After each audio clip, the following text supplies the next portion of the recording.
Hello, everyone, and welcome to this episode of Pod Save Chocolate. My name is Clay Gordon. I'm your host, and today we are going to be talking about innovation, and especially judging innovation in chocolate. Why is it important? What is innovation? How do we go about in judging innovation? All of those things are topics that we're going to discover today. Before I begin, I would like to remind everybody that this episode of Pod Save Chocolate, like every episode of Pod Save Chocolate, is sponsored by the members of The Chocolate Life. If you're not a member of The Chocolate Life, you can go over there right now. This is the homepage. You can click on the green button at the top. I'm signed into my account, so it says account here. But if you're not signed in, it will say join. There's always a free membership tier, but of course, if you do have the resources, if you'd like to support the work that we do here financially, there are options, monthly or annual memberships, some of which provide access to consulting services to help keep the lights on and to keep the internet streaming so that I can bring these topics to you on a regular basis. Now, I'd also like to point out that no matter where in the world you are watching this from, whether it's on YouTube, LinkedIn, or Facebook, you can go into the live chat on YouTube, or you can go into the comments on LinkedIn or Facebook and let me know where, in fact, you are connecting from. So you can, just go do that. Please, I will, get that shout out, that comment up on screen. We'll get the shout out up on screen and we'll be able to talk about it. And if you have questions or comments about anything that I'm doing over the course of the episode, you could do that as well. One final bit of housekeeping is that if you are a member of The Chocolate Life, whether a free member or a premium member, this coming Sunday, which is the 17th of August, from 11 a.m. Pacific Daylight Time, which is also 11 o'clock Mountain Standard Time, we're doing our monthly AMA call. So if you are a member, you can go to the post on The Chocolate Life right now. You can see here is the member newsletter post. It's right here. You can go to the member newsletter post. If you're signed in, you'll find the details to go and join that episode. You can join the monthly AMA call. Again, it's an AMA. You can ask me anything about cocoa or chocolate.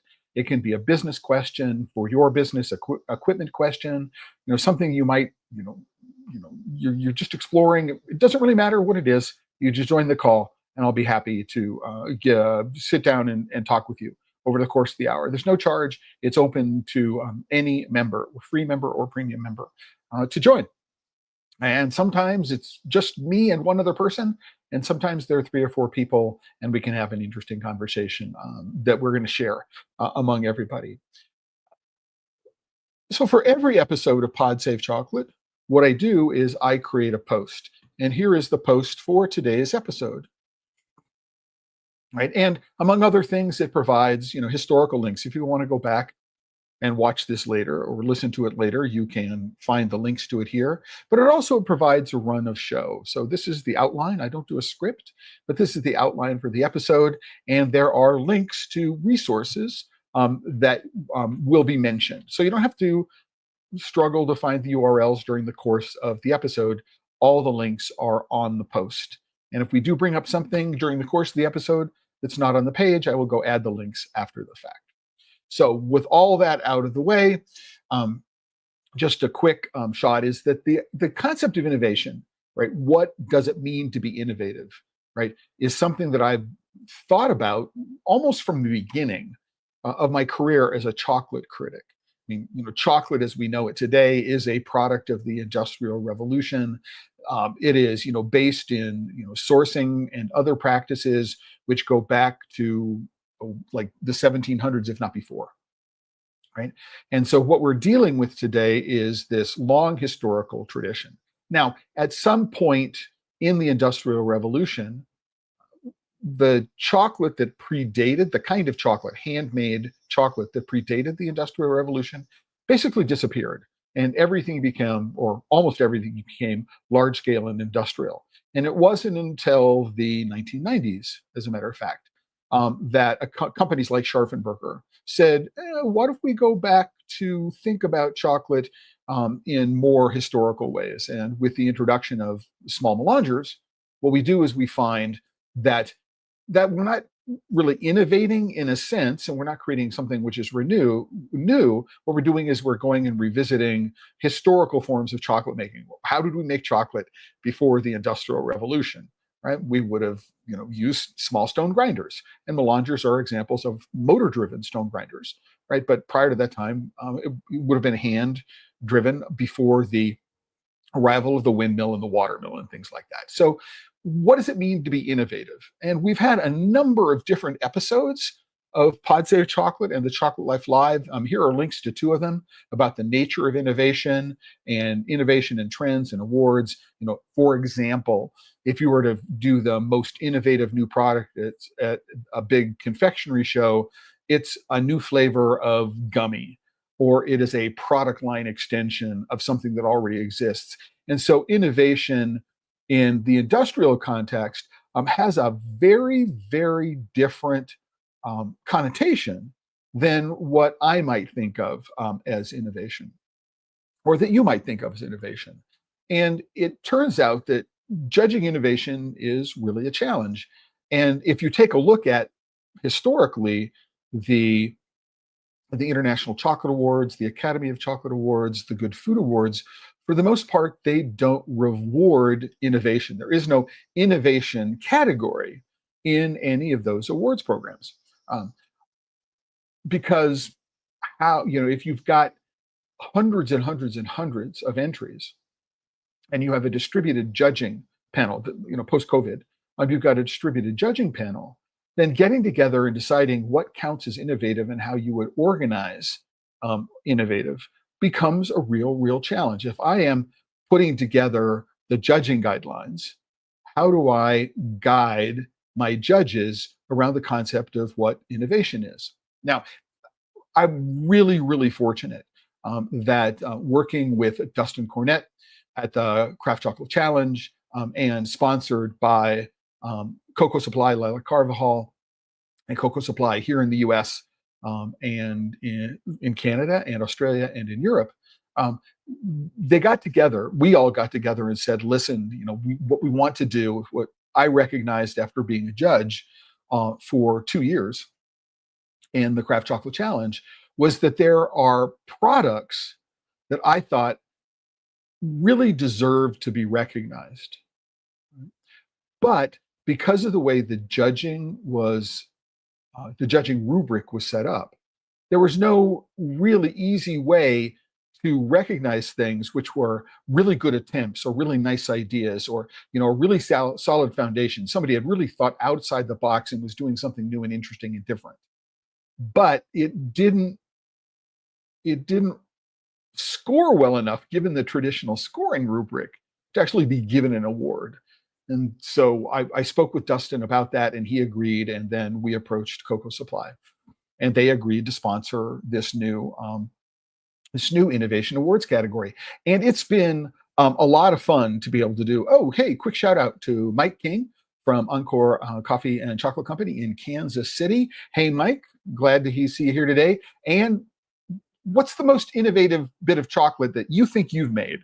Let's start off there. Or what do you think is the most innovative piece of chocolate or chocolate product that you admire from some other maker? So just think about that. Let us know. Share it in the comments. And again, if you're out there in comments, out there watching, and you have an idea for something that might be classified as innovative, go put it in the comments. I am truly interested in knowing what you think might qualify as innovative.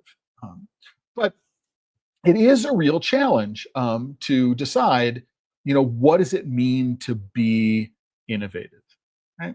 And why do we do this? So two of the reasons why I did this are historical.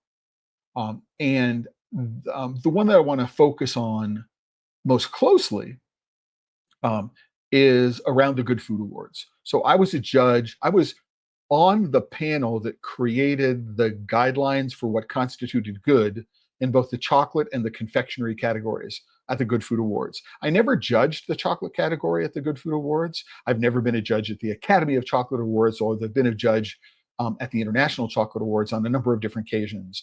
In the UK at the Worlds, in the United States at a couple of rounds of the Americas judging. And then I've also been a judge down in Peru on 2 different occasions. So I have some, direct experience doing that judging. But I was involved in the Good Food Awards. These 2 examples were from 2015, which is the second and last year that I was a judge at the Good Food Awards.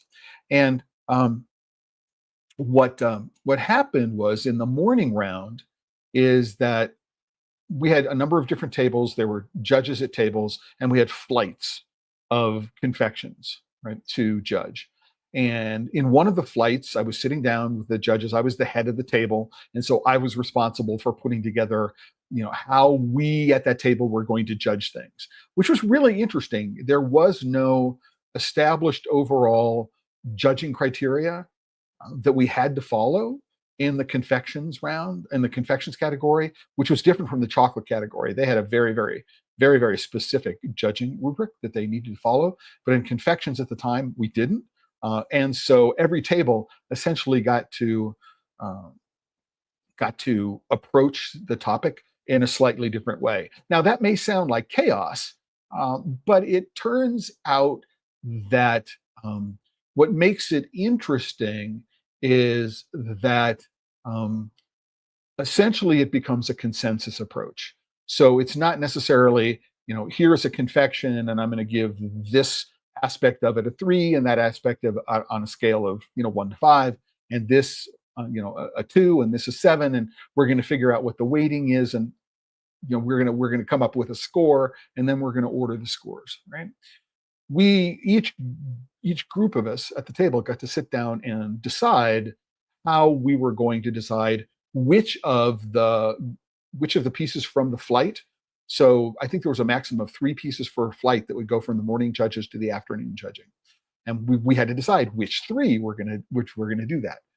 And we were left to our own devices to decide how that was going to happen. In the morning round, I'm sitting at the table, and there is, another salted butter caramel. I mean, if you're a chocolate maker or a confectioner and you don't do something with salted butter caramel, I mean, it is probably the number 1 flavor, other than like peanuts or peanut butter, in the United States for confectionery. So salted butter something.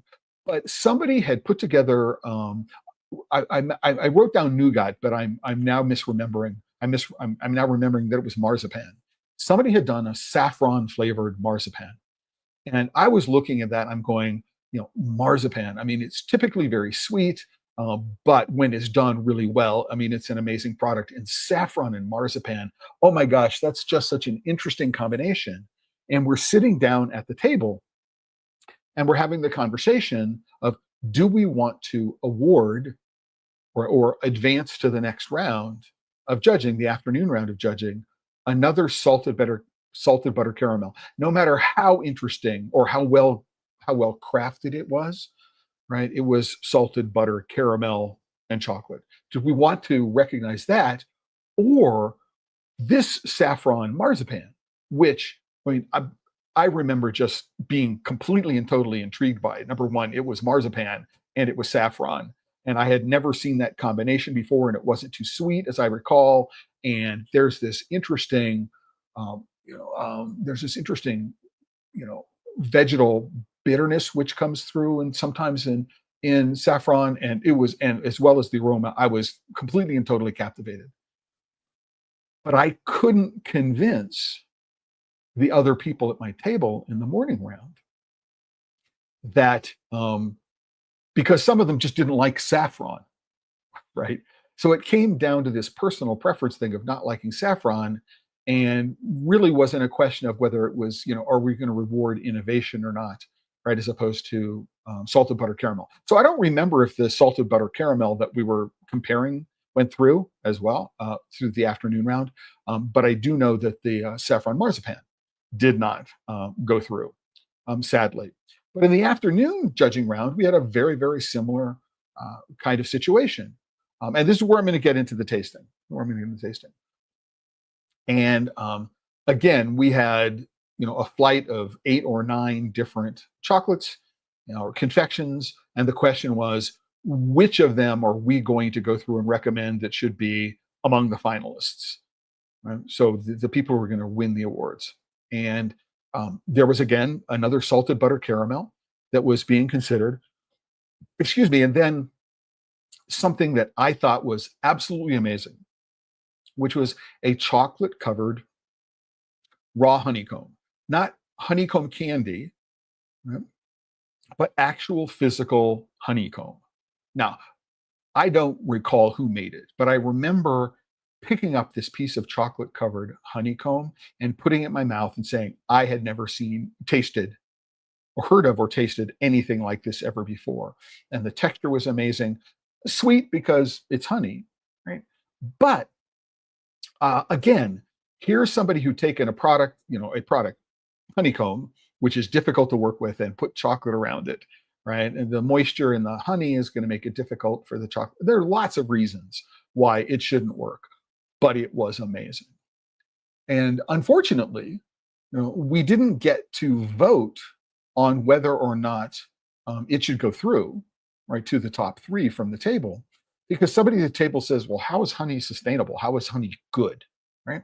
And at that point, it was not our job at the table to judge whether or not a product deserved to be at the judging table at that point, right? There was a pre-vetting process, and products had to be determined at least eligible to be good before they got to our point. And I think there's even a honey category in the awards, although it may not have been a honey category that year. But this one judge decided it's not sustainable, so it got kicked off for other reasons. We didn't even get to the point of this is interesting, this is innovative, this is new, this is different. It's yummy, right? Unfortunately. And remembering those kinds of experiences at the Good Food Awards, and then being a judge for the Craft Chocolate Challenge, the nice thing about the Craft Chocolate Challenge is that Dustin is working hard to do something which is different from the other awards program. So it's judged very differently. I mean, there are only 4 categories, other than innovation, which is a sort of meta category. There is, dark, milk, white, and then inclusions. I mean, those are the 4 categories, and there are only 3 awards in each category. It's very, very different in terms of its structure and what it is that the awards program rewards in doing it. And I said, even in this, when there are 60 or 70, as opposed to 600 or 700 entries, there are still some entries which come through which are interesting textures, interesting ingredients, new presentation formats, and things like that. And they represent interesting ideas that might benefit from more iteration and more refinement. That they're really, really interesting ideas, but there's something about the execution that doesn't bring them up to being in the top 3 in one of the 4 categories of the Craft Chocolate Challenge. And speaking with Dustin about that, he said, great, let's go add a category, assuming we can find a sponsor. I reached out to Lila. She said, I think this is a great idea. And so she had been the sponsor of the innovation category, the Innovation Award at the Craft Chocolate Challenge, both in 2025 and 2024. And it's been a fabulous working relationship. And as a judge, one of the things which is most interesting for me about this is that it forces me to think about what it is that I am tasting, what it is that I'm evaluating, what it is that I'm judging in a very different way. Normally, you put something in your mouth and you go, well, is it technically well made? Do I like the flavors? Is it tempered well? I mean, they're, for the most part, apart from the flavor evaluation, which is, do I like it for the most part? It's really about technical judging. I mean, is this a well-made example of what it is that's going on, right? of what they're trying to do? And there's not a way to say, this is an unusual combination of ingredients. It's an unusual something, or it's a really interesting try. And if they with a little more work, I mean, it would definitely win an award. And so you're forced that when you think about innovation, when you think about what new is, it represents an interesting opportunity as a judge to rethink the way that you're looking at the entries that you're judging. And that's why it's a lot of fun. If I jump back to the Good Food Awards and the way I ran my tables, right, rather than asking each judge to rank, to say, okay, we've got taste, we've got texture, right? We've got, technical workmanship. So we have these 3 categories, just high level categories. And you're going to give each entry a rating on a scale of 1 to 10. And then we're going to add up the scores, and whoever is the highest score, it goes through. What I did is I said, let's go do something which is entirely different, which is let's go.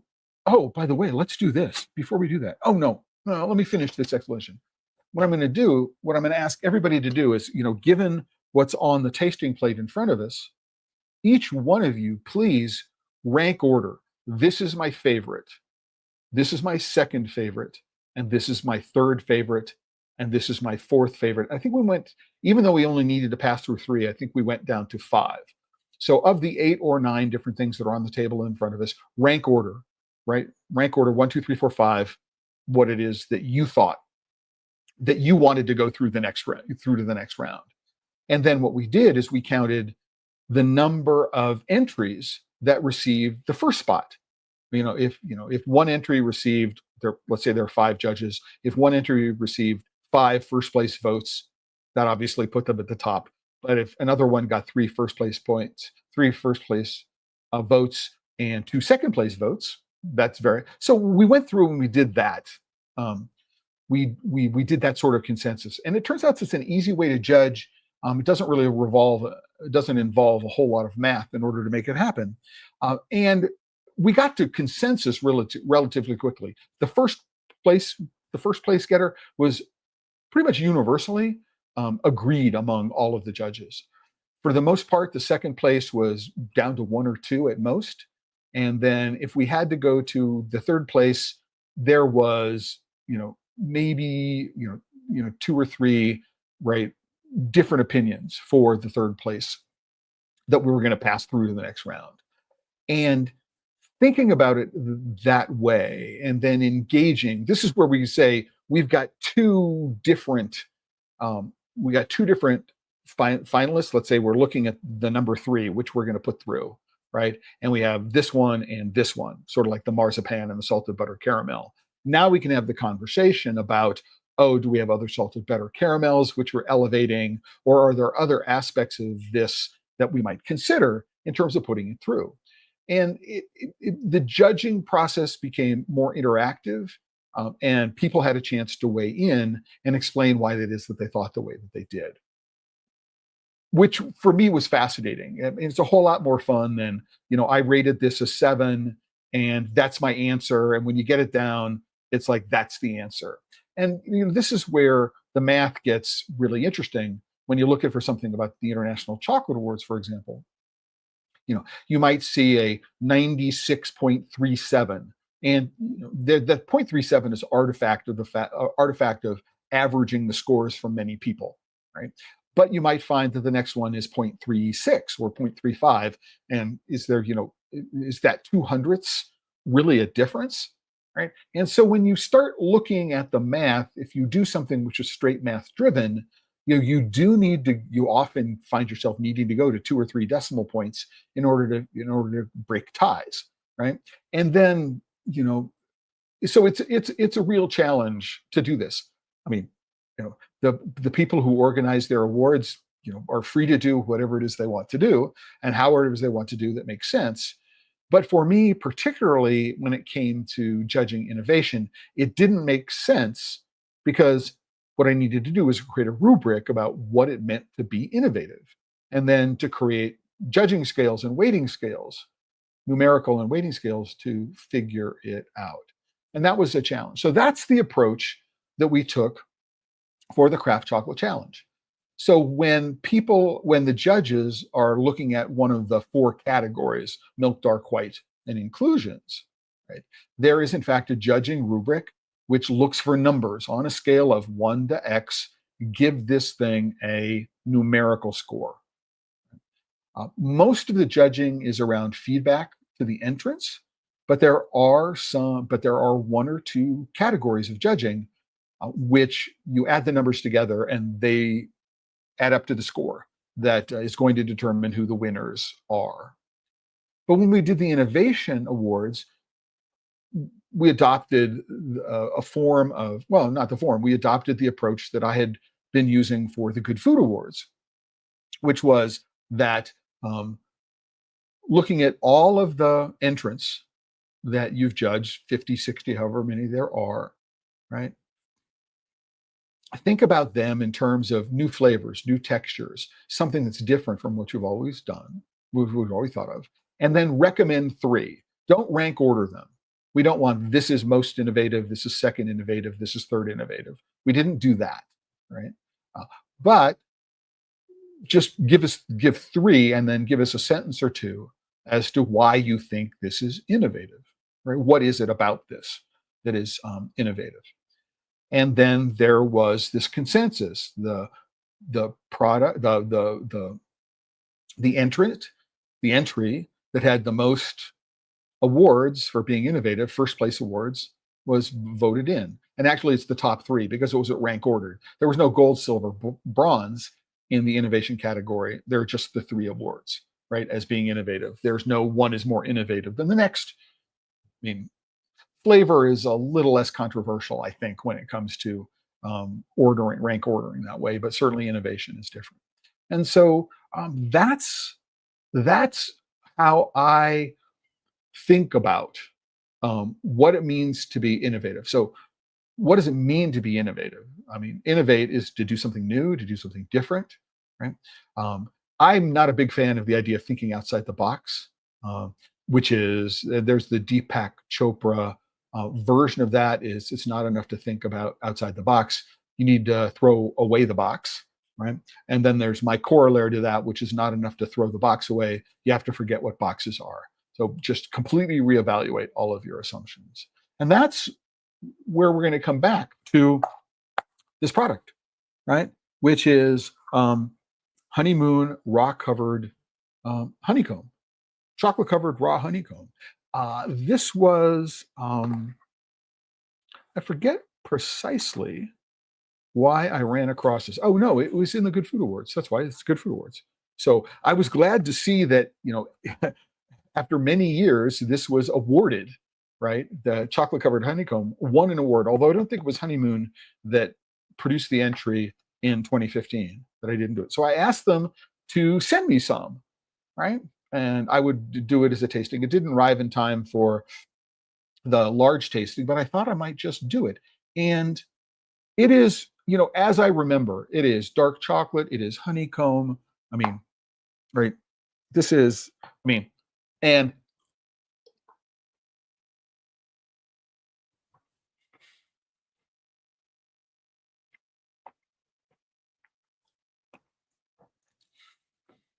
the texture is unlike anything you've ever had. I think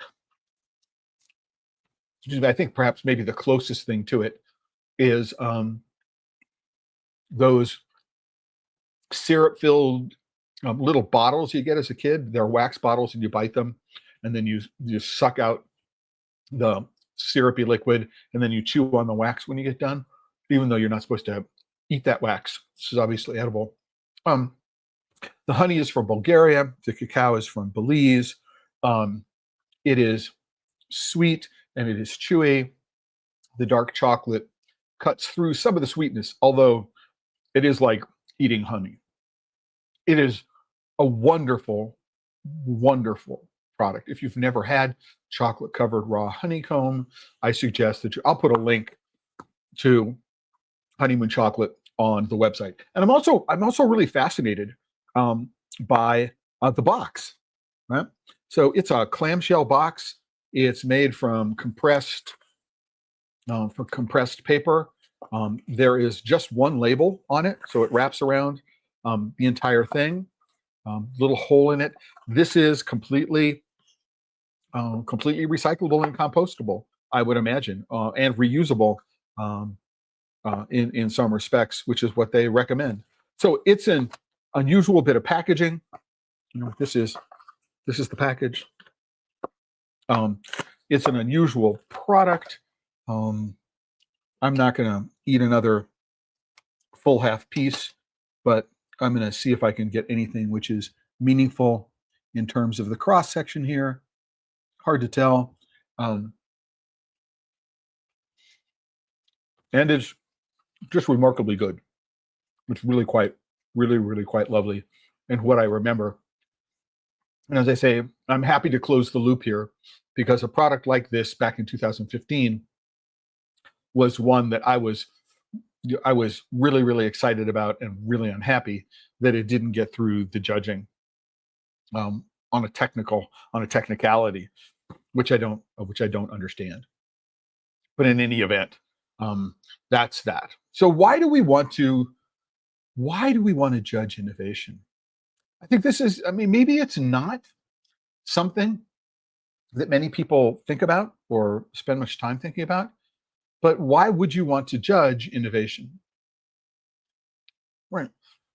Finding a way to differentiate yourself. If you're one of 47,000, if you're one of 1,000 other companies that are doing seafoam or honeycomb, chocolate covered, how do you differentiate yourself? If you're doing a plain 72% ganache, slabbed ganache enrobed, right? How do you differentiate? If you're doing, airbrushed demi-spheres, right? And you're filling them with a pipeable salted butter caramel, how do you differentiate yourself, right? If other people are doing the same kinds of decoration and they're doing salted butter caramels. In this day and age, in the particular last couple of years, when the price of cocoa has gone through the roof, right? One reason to reward innovation is to get makers to start thinking about what kind of products that they can make, which are true to the brand promise. This is what we stand for as a brand. How do we go about and doing something which is interesting and tasty, but has less expensive ingredients? So as the price of cocoa has gone from, one of the things which is interesting to think about is that for craft chocolate makers, the price of a ton of cocoa may have been 6,000-7,000 before the run up, and while it's gone up, right, and it's now back around 8 or 9. That's very different from it being 2,800 and going up to 12,000. Right? And so prices are collapsed, but there are no economies of scale. So if I'm going to be a craft chocolate maker or specialty chocolate maker using specialty beans, and I want to find a way to reduce cost of goods, right? Not just resort to shrinkflation, right? Which is reducing the size of a product and keeping the same price. If I want to be able to maintain a sustainable business, I need to start thinking about using other products, right? Using other ingredients. Now, I'm a huge fan, if you're making milk chocolate and you want to have something which will attract children, dipping pretzels in high quality milk chocolate is not a bad thing. Right? It's the chocolate. And if you've got a local baker that's doing interesting pretzels, then go do it. And now you have something, if you're to do little, those little tiny pretzels, that number one, they can be samples. Number two is you can, they become inexpensive things for which, a child might pull on a parent's sleeve and say, mommy, mommy, or daddy, daddy, I want one of those. And because it's, priced as an impulse purchase, not a $12 or $15 bar, right? But it's much less expensive. You've got yourself a new customer, you're appealing to a different customer, and you have a product which has got pretty high margins as well, even though the cost of the chocolate has gone up. And so focusing on innovation is a way, and rewarding innovation, people are doing new and interesting things, right, is a way, and an interesting way, to get a quote unquote bean to bar chocolate maker who might have only thought about making bars to make something else, right? And to think about, rather than relying primarily on solid chocolate, perhaps 3-ingredient, a single origin, to start expanding what it is that they're doing. So, if I was in Louisiana, what would I think about doing, right? In terms of local Louisiana ingredients to put into a chocolate. If I was in Georgia, what would that be? If I was in Ohio, what would that be? If I was in Kansas City, what would that be that I would use as an ingredient to reduce the cost of the product that I was making and increase the margins when the cost of my primary ingredient, cocoa beans and cocoa butter, have just shot through the roof.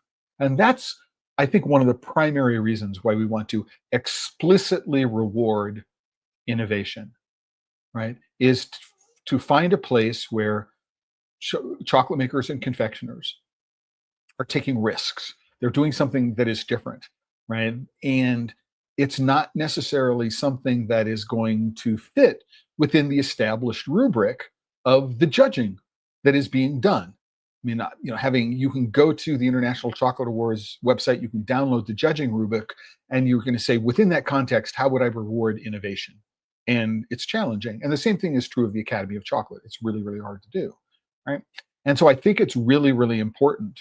And it's one of the things that I really have to thank Dustin at the Craft Chocolate Challenge and Lila at Cocoa Supply for supporting this explicit idea of rewarding innovation. Now, what has happened is a couple of weeks ago, well, maybe a little bit more than that. I was approached by Lila and some people who work for Pro Ecuador, which is the export promotion agency for Ecuador, and they are putting together a Cacao Innovation Award. So an Ecuador Cacao Innovation Awards. And I'm in the middle of the judging now, so I can't talk about any of the products. I did want to do a tasting, which is why I brought the Honeymoon Chocolate Honeycomb and talked about it, closing that loop. So I can't show you the judging. I can't show you directly the judging rubric that they've done. But I want to talk about and close out with the idea of how the judging rubric is organized is going to influence the results and the judging. So we have around 30 to 35 entries in this initial one. They're in different categories. So we have things which are identified as snacks. We have things that are identified as ingredients. We have things that are identified as beverages. We even have some cosmetics, right? And so number one is you've got this really interesting diversity of products that you're judging. And, how do you, and to some extent, the fact that you're judging innovation sort of pulls down some of the barriers between categories, right?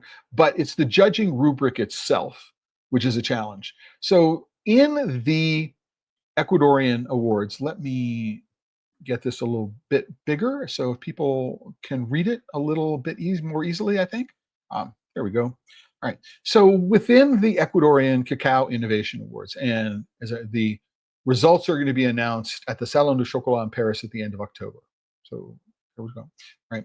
There are, I'm just at high level of detail, there are in fact 4 high-level categories. And so we're judging on innovation as a category, quality as a category, market potential as a category, and sustainability as a category. So Cacao Innovation Award. So we're looking for something from an innovation perspective. We're looking for a product that demonstrates some level of creativity and novelty. All right, so this is a creative use of ingredients. It's a novel use of ingredients, okay? And something that has a high score for creativity and novelty would be innovation. Now, we also want to know that it is well made. So there is a sensory component. So, the cosmetics, they have a smell, right? They have a texture. If I'm applying them to them, or if it's soap or something like that, there are sensory components to consider. They're different from the sensory components that are associated, obviously, with a bar of chocolate, right? For which many of the entries are.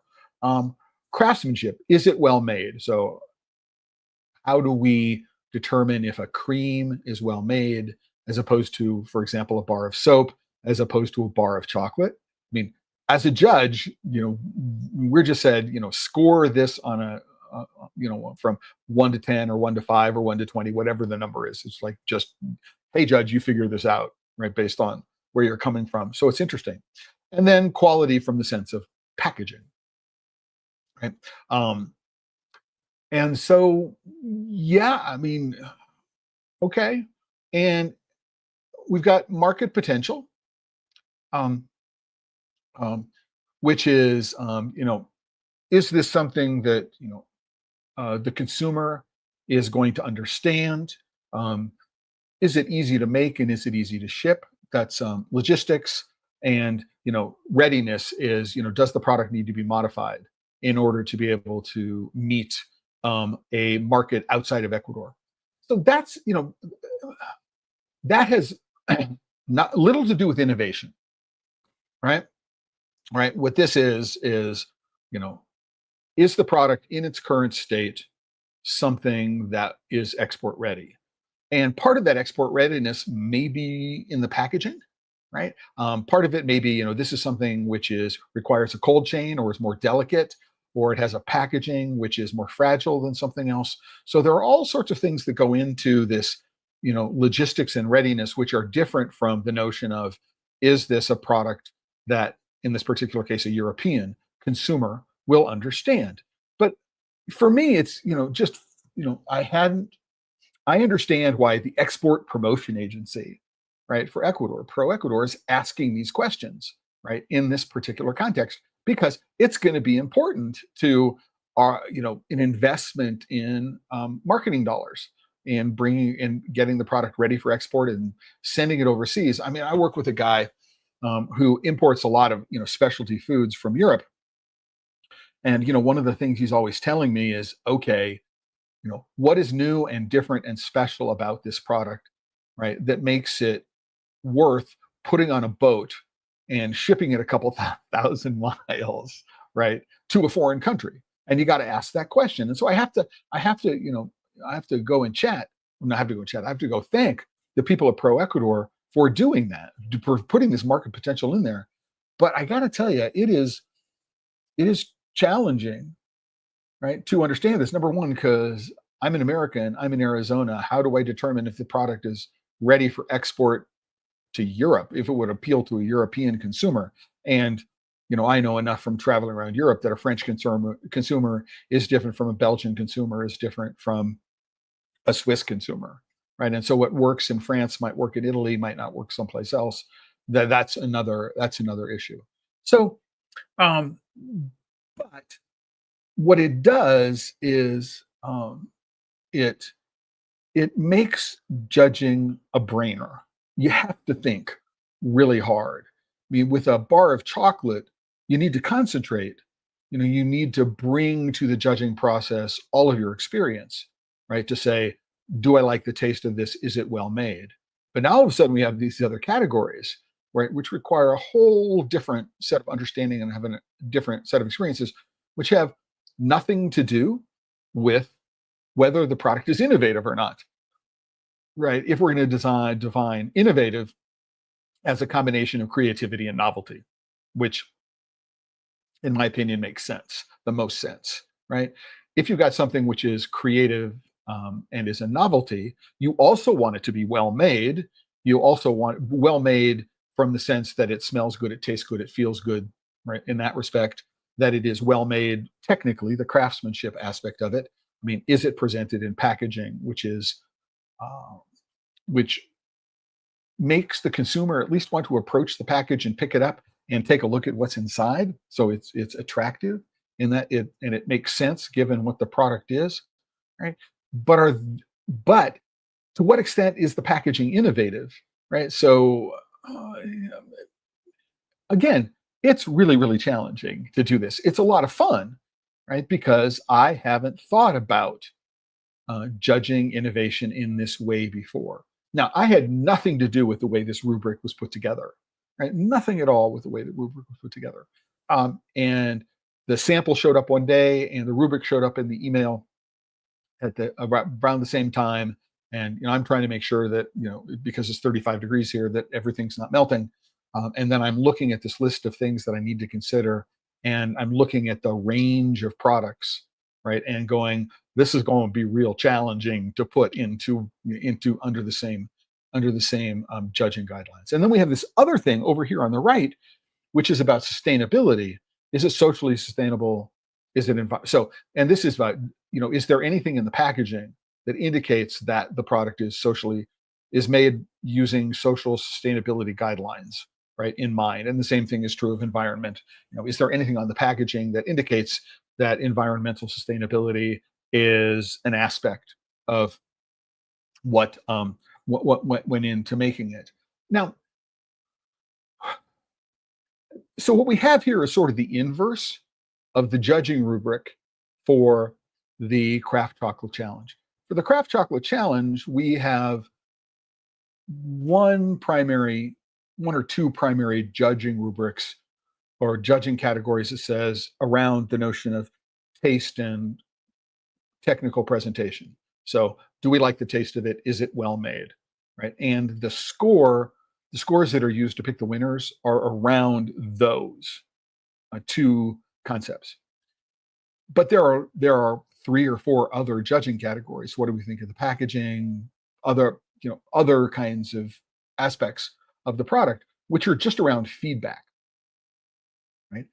And which do not at all factor into the numerical analysis of who the winners are. Right? And to some extent, this is backwards, right? Not backwards. When it comes to the Innovation Awards, right? The Innovation Awards aspect of the Craft Chocolate Challenge. What we do is we have these 4 judging prompts, right? And between, is there a creative usage of cocoa? There are many more of these. I just picked these 4 because they stood out. Right? Is there a creative usage of cocoa? I've got a chocolate bar. Is it a creative usage of cocoa? I've got nibs in it. Is that a creative usage of cocoa? I mean, if I've got a cocoa butter based hand cream, is that a creative usage of cocoa? I mean, these are interesting questions to try to factor in, right? So number 1, is there a creative usage of cocoa? Is it a new product? This is the novelty. Is it a new product or presentation? Okay. And this is going to be really interesting because I've been doing this for, more than 20 years. And so, somebody is doing something and I go, I remember when I tasted something like this the first time on a trip to Bolivia in 2010, right? It may be new to somebody who's never done this, who has less experience or is not as widely traveled as I am, right? But it's not new to me. And so do I think about it as me in terms of my experience, right, in the chocolate world, or am I going to saying I'm a consumer who's walking into a Carrefour or some other grocery store in Europe, and this is the first time I've ever seen it? Is it new to them? I don't know the answer to that question. And I spent a day or two thinking about all these questions and looking at the products I was being asked to judge before I added notes to the judging rubric to help me understand. So, because there are some which are sort of in the inverse. So, for example, you might say from a logistics perspective, is it hard to manufacture? And so if the answer is no, it's easy to manufacture, you'd want to give that a score of 5, right? And it's hard to manufacture, you want to give it a score of 0, right? So you have to remind yourself that the scoring for a particular category might be in the inverse, right? So it took a while to wrap my head around it. And again, a lot of fun. Does it have a good flavor, odor, or texture? This is the sensory component of it. Is it appropriate for the European consumer? And it turns out, I'm going to go back and show you the rubric again. So is there a creative usage of cocoa? Is it a new product, creativity, novelty? Does it have a good flavor, odor, and texture? But now what we're doing is we're jumping over here, right, into readiness, which is it appropriate, or consumer? It's the consumer, right? Is it appropriate for the European consumer, right? And I forgot a question mark there. But these four elements account for 70% of the final score, right? So this is where you want to pay the most attention to things. And again, if I were to think about innovation, again, within the context of the Craft Chocolate Challenge, the sponsor is not an export promotion agency, right? Oh, and by the way, Cocoa Supply is also a sponsor of this, and that's one of the reasons why I was asked to be a judge. I think. I mean, Lila said, "Hey, the Ecuadorian, the Pro Ecuador, and the embassy of Ecuador in France is also behind this." That's one of the reasons why the results are being presented at the Salon du Chocolat in Paris in a couple of months. So it's the reasons for doing this are different. What they're rewarding is different. Their approach is different. Although it's not the same thing at all, I remember as a part of my participation in the Salon del Cacao y Chocolate in Lima, being a part of these ruedas de negocios, so these business roundtables, where literally I would just sit at a table for 6 hours, so 3 hours in the morning and 3 hours in the afternoon, and every 15 or 20 minutes, a new company would sit down in front of me and say, "Here's my pasta, here are my beans, my paste, my cacao puro. Here's my beans, here's something else that I make." And I'm sitting there and, I have a pile of samples, which is, growing by the minute. I walk in, it's like, oh, I need, another bit of luggage, and going to pay for overage charges on a large piece of luggage to bring all the samples back. But I'm sitting there and they're presenting them to me, right? But for the most part, they were small producers. Not many of them were in a big city like Lima or Tarapoto or Piura or someplace like that. Um, and they didn't really understand about manufacturing at scale. Right? And they have little expertise in terms, and perhaps very little resources, very few resources, to get their products out of the country. Right? Uh, and and this is what struck me, is that even if they came and presented me with something which is new and interesting, right? I mean, could they produce enough to be able to export it to the United States? Would they be able to get the phytosanitary certificates? Would they be able to get FDA registration? All of these mechanics, right, which were not a part of the process, even though Minagri, which is the Ministry of Agriculture, and Prom Peru, which is probably the best export promotion agency in the world, at least it's got the best branding of any export promotion agency in the world. It was really, really quite dispiriting, I suppose, is the way to suggest it. A lot of work went into arranging these meetings. People had to come to Lima. They had to bring samples, not inconsiderable cost, and not everybody was. I mean, I was a critic. I was a judge. I was giving a talk. I'm not an importer, and so presenting these things to me was not necessarily the best thing to do. What I could do is I could give them my thoughts translated. My Spanish is not that good. Um, to be able to communicate with them, what I thought the chances were of having a product which was export worthy. And so I do have to give a hand to Pro Ecuador, and in terms of their organizing this, right? They are doing this. It is being underwritten in part by Pro Ecuador and Cocoa Supply and the French embassy, the Ecuadorian embassy to France. And so there is the kind of institutional support which would be necessary to take brands which do score well, products which do score well in this awards, right? And get them ready and provide them with the resources to be able to export them profitably in another country. And that's what's so fascinating about this entire project, to me, because I do have experienced people coming to me and saying, hey, I'm producing a product in country X, Honduras, Costa Rica, Mexico, someplace like that, and I want to bring it to the United States. How do I go do that? Right? What can you do? How can you help me? Who can you introduce me to? And it's an interesting challenge to be able to go do. And while I've been judging innovation and thinking about innovation, so I first started thinking about judging innovation back in 2015, judging in a contest innovation back in 2015, right? And I've been doing it 24, 25 with the Craft Chocolate Challenge, right? I've been thinking about it for quite some time, but this is the first time with this award. So the Ecuadorian Cacao Innovation Awards, where um,